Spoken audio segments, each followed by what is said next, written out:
how do you evaluate a neighborhood for a multifamily property that you're thinking about buying it? Well, there's a few different ways to do it.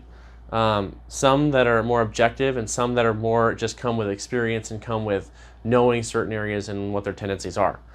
So one, I would say an easy way to kind of get an idea as an investor that isn't super familiar with the neighborhood that you're looking to buy in.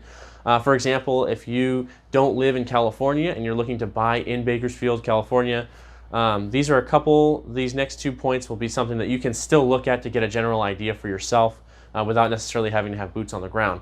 The first one would be, what are the current rents in that area? You can use sites like Rentometer.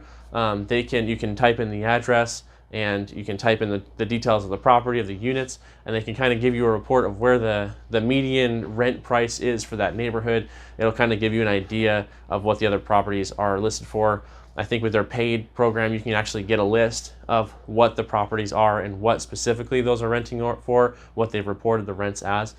The higher the rent, usually you're looking at a little bit of a nicer neighborhood because you can kind of see if the higher the rent, the more desirable it is, the more people are obviously willing to pay for it. And the second one would be tenant turnover. What is the turnover rate for that area? Are there people moving in and out every 6 months, 12 months?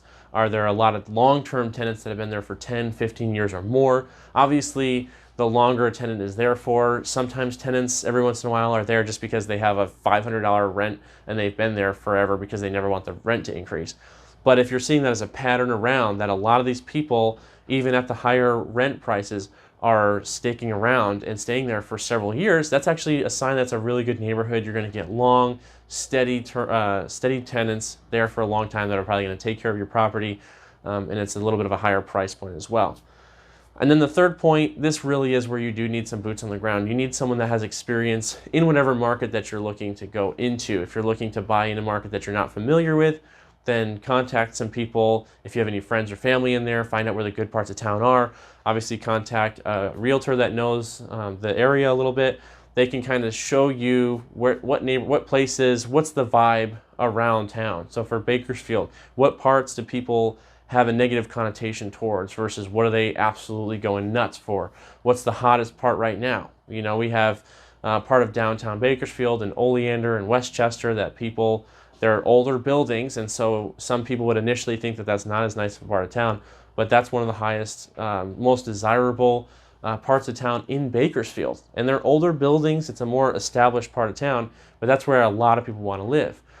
Here in the Northwest, there's just something about Northwest, especially single families and just anybody in general, they really want to live in the Northwest part of Bakersfield. Even though there's a lot of new construction on the Southwest and on the Northeast side, there's a saying, and I've been hearing it from a few buyers lately, Northwest is best. That's just what people say. And so knowing what people are thinking, what people want is going to be absolutely huge, having actual boots on the ground there to show you what are people saying, what are the different pockets of neighborhoods like, and what would people want to pay to live there, and see what are the other tenants, how long do they usually stay there. Property management companies are a great resource for that, to reach out to some property management companies and find out if they have any units in the area you're looking at, or if they can at least give you some kind of a breakdown as far as some of these numbers, the rents, the turnover, etc., and then see what they say about if they would want to rent there or manage units there, and ask a local professional what they think.